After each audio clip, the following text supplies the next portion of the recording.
friends, so welcome back to my channel. So today we're going to talk about a couple of my favorite homesteading books I've been liking so far. So if you want to know what they are, just stay tuned.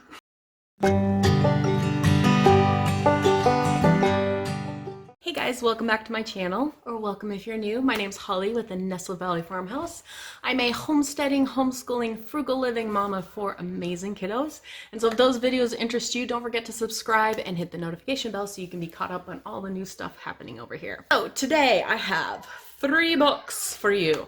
One of these books I had a long time ago and I actually got rid of it, so I reordered it because I didn't actually mean to get rid of it. So this first book is called Nourishing Traditions. It's by Sally Fallon, and it's basically the cookbook that challenges politically correct nutrition and the diet doctrines. So she is a big firm believer that like the food pyramid, kind of the whole diet advice we've been given since like what, the 70s or 80s, has actually been really bad for us, and it's created sick people to basically feed the big pharma, whatever.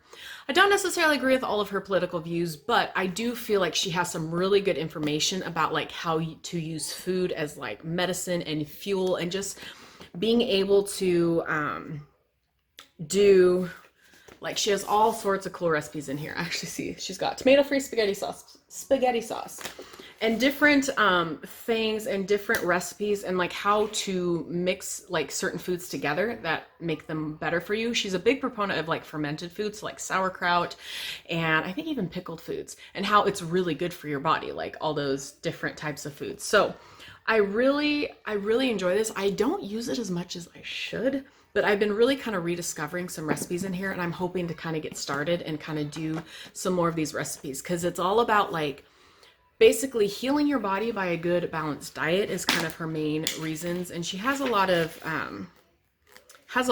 awesome recipes in here. I mean, like, it's packed full of recipes, and the nice thing about it is it's all like all sorts of things. Like, you got a waffle recipe here, so, and it's like everything's from scratch. And so with us doing our own garden this year, I'm really excited about doing some of these like fermented foods and stuff, so that we can get so we can basically, you know, eat better for ourselves, and just have, like, my goal is just to eat a healthier diet overall, because I know it's just gonna help us. But yeah, this is probably one that I feel like has so many amazing recipes in it, and it's huge. It's like super thick.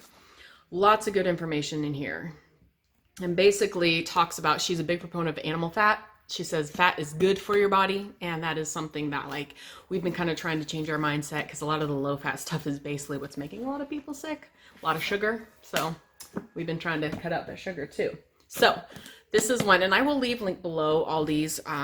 Probably, I think I got most of them off Amazon. This one I did not. But so I told you about the podcast that I listened to. Well, this is Melissa K. Norris's book. It's The Family Garden Plan. I use this book to start our garden this year. Now, I really loved this book. So I've never been a gardener. It's funny because my grandma had a flower garden when I was a kid, and that's pretty much the extent of like my gardening experience, but she had a lot of fake flowers in her garden too. But I feel like I never really learned how to like grow vegetables, and like this book is so good. It goes into detail about like what your growing season is, what kind of fruits and vegetables you can grow certain times of the year. She's really a big proponent in trying to grow, like she does like an early spring, summer, and fall garden.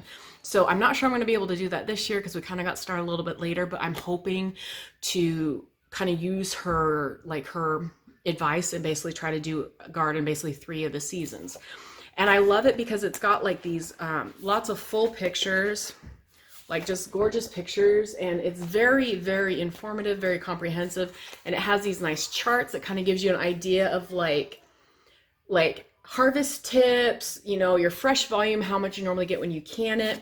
And in the beginning too, she has this really cool worksheet about how, let me see if I can find it, basically like planning out your garden. So this talks about like what vegetables, and then it's like average per person, and then it tells you how many plants to plant into the ground so that you can make sure you have enough food. Her goal is to like grow enough food to last your family a year.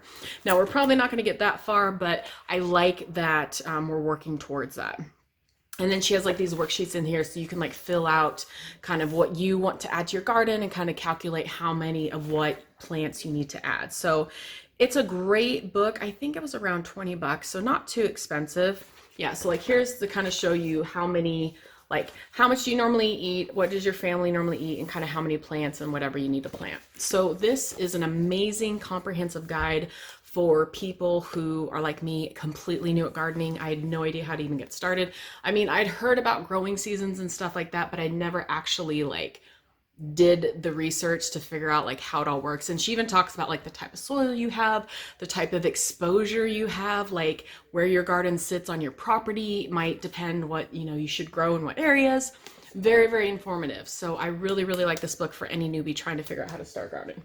And so this last book I got, I'm on a, like, I think it's called like self-sufficient something on Facebook that I started doing. And somebody mentioned this book and I love it. So it's called Back to Basics, and it is a backyard guide to buying and working land, raising livestock, generating your own energy. I thought that was fascinating. They show you how to make a water wheel, a windmill. Like, this is full blown how to make your own like wood stove, your own wood stove, so many awesome things, household skills and more. And one of the biggest things I'm excited about here is they have basket weaving. So my goal this summer is to learn how to do basket weaving. Maybe I'll do a video on it and you'll probably see how terrible I do it. They also have soap making, candle making, and beekeeping. We've actually kind of been thinking about, probably not this year, but like adding bees to our repertoire. But I mean, it tells you how to make a coonskin hat. I mean, I know this is kind of ridiculous, but I love that there's so many cool, just kind of complete pioneer homesteading things here. It tells you how to make cheese. So we're, you know, like, I was so excited when I found this. It's just got all sorts of good nuggets of things. And I think this stuff is good about how to, you know, like if you ever needed to learn how to grow your own food, there's a lot of information in here on how to do that. So I would say this is probably one of my favorite books right now. I've been reading it off and on, like a ton, because it is so, I think it's just good to know, you know, and if you're in a survival situation and with the state of the world right now, I just feel more comfortable knowing that if I had to, I could do these things. But it's also a lot of fun. And I guess I don't know how to explain like how fulfilling it is to take care of your family by growing your own food or by, you know, growing your own garden, taking care of raising livestock, and just learning how to do all these things that, you know, people have been doing for thousands of years probably. It's really a lot of fun. I feel like it's kind of like rediscovering something, you know? And so this book is probably my favorite right now. So I hope that was helpful. And if you have any good homesteading books, please, please, please leave them below, because I am always looking out for some good books to add to my collection. So thank you guys so much for watching, and I'll see you all next time.